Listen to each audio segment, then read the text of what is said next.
其实斗一和斗二最大的区别就在于魂导器的出现。4000年前日月帝国与斗罗大陆的对战，让大家意识到了魂导器的厉害之处，而魂导器的出现也衍生出了魂导师这一职业。为了顺应时代的发展，大陆第一学院史莱克专门设置了魂导系，他们就是希望能够培养出高阶魂导师。点赞视频，订阅频道，一起追斗罗不迷路。只是随着魂导科技的高速发展，魂导器作为新时代的产物，他们注定会成为未来魂师们必备的装备。只是在最新的动画剧情中，贝贝等人却是十分抵制魂导器，尤其是王东。当然，造成这种情况大的也不仅仅是他们自己的问题，魂导器价格高昂以及学院不重视也是很大的问题。为了应付接下来的大赛，周一带着预备队前往拍卖场，他们看到3级魂导器就两眼放光的情景，这足以看出史莱克学院武魂系对魂导系的态度。那么看到这里问题就来了，史莱克学院的武魂系为何会看不起魂导系呢？魂导师和纯粹的魂师究竟谁更强呢？要想成为魂导师，它有一个必要的前提，那就是必须是魂师。魂导师的等级和魂师本身的魂力修为是正比关系。换句话说，作为魂导师就必须修炼魂力。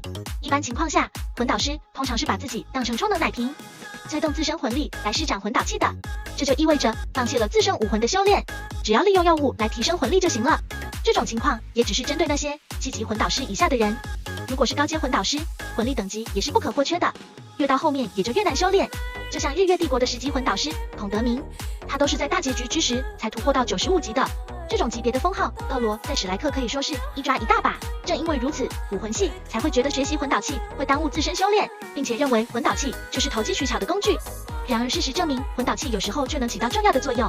当初对战邪魂师的时候，如果姚浩轩他们拥有防御型的魂导器，最后也不至于会落得个1死3重伤的结局。在后期剧情中，武魂系的这种想法被日月帝国打脸了。在95级的10级魂导师孔德明的面前，哪怕是玄子这种极限斗罗也不敢在他面前装逼。由此可以看出，高阶魂导师和魂师的结合才是大陆的天花板。从战力方面来看，魂导师和魂师的强弱就更加明显了。原著中就有明确说明，7环以下的魂导师占据绝对优势，7环以上的魂师可以说是完全碾压魂导师。然而魂导师在后期的却出乎所有人的预料，日月帝国随便来个9级魂导师，他所展现出来的破坏力远比10个95级的封号斗罗要强得多。像红尘所在的家族特别注重武魂和魂导器相结合，以进红尘93级的修为，加上9级魂导师的实力，足以对上毒不死，并且保持不败的境地。在这种情况下，丝毫没有魂师压制魂导师的局面出现，反倒是9级魂导师牛逼得很。进红尘的防御型魂导器红尘庇佑，就算是超级斗罗也无法轻易打破。只要9级魂导师拉开距离，随之而来的就是他们的狂轰乱炸。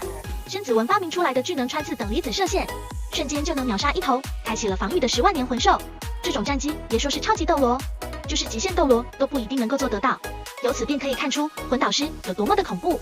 在后期，申子文发明出蜜蜂奶瓶后，哪怕是没有魂力的普通人也能够使用高阶魂导器。也就是说，魂导器的使用是没有门槛的。所以在没有顶级武魂的情况下，同境界的魂师是打不过魂导师的。只可惜史莱克武魂系一直不愿意尝试新事物，他们情愿花费数百年修炼成为封号斗罗，却不愿意玩高强度的魂导器。毕竟封号斗罗级别的强者只要会使用9级魂导器，和表面上的9级魂导师有什么区别？